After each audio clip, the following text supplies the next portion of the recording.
വാടാ ഇരിക്കടാ. എടാ ബായ്, ഇന്ന് നിന്റെ ഡേ ആണ്, ചിൽഡ്രൻസ് ഡേ. നീ വയറ് നിറച്ച് കഴിക്കും, പൈസ മുതലാളി കൊടുക്കും. എന്റെ മുതലാളി ലോട്ടറി അടിച്ചു. ലോട്ടറി അടിക്കും. ലോട്ടറി അല്ല, കൂപ്പൺ. എന്റെ കൂപ്പൺ KHR സമ്മാന കൂപ്പൺ. ഒന്നാം സമ്മാനം 10 പവന. അടിച്ച 5 പവൻ കസ്റ്റമറിന് 5 പവൻ കടക്കാരന്.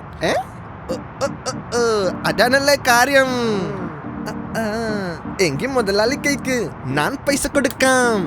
KHR അവതരിപ്പിക്കുന്നു ആകർഷകമായ സമ്മാന കൂപ്പണുകൾ. തിരഞ്ഞെടുക്കപ്പെടുന്ന ഭാഗ്യശാലികൾക്ക് ലഭിക്കുന്നു നിരവധി സമ്മാനങ്ങൾ. ഒന്നാം സമ്മാനം 10 പവൻ സ്വർണ്ണ നാണയം, രണ്ടാം സമ്മാനം 4 പവൻ സ്വർണ്ണ നാണയം, മൂന്നാം സമ്മാനം 2 പവൻ സ്വർണ്ണ നാണയം, കൂടാതെ സ്മാർട്ട് ടിവികൾ, സ്മാർട്ട് ഫോണുകൾ, ഒപ്പം നിരവധി പ്രോത്സാഹന സമ്മാനങ്ങളും. നറുക്കെടുപ്പ് 2025 ഫെബ്രുവരി 15. ഇനി മുതൽ ഹോട്ടൽ, ബേക്കറി മുതലായ എല്ലാ KHR സ്ഥാപനങ്ങളിൽ നിന്നും ഈ സൗജന്യ സമ്മാന കൂപ്പണുകൾ ചോദിച്ചു വാങ്ങൂ. വയറു നിറയെ കഴിക്കൂ, സമ്മാനങ്ങൾ നേടൂ.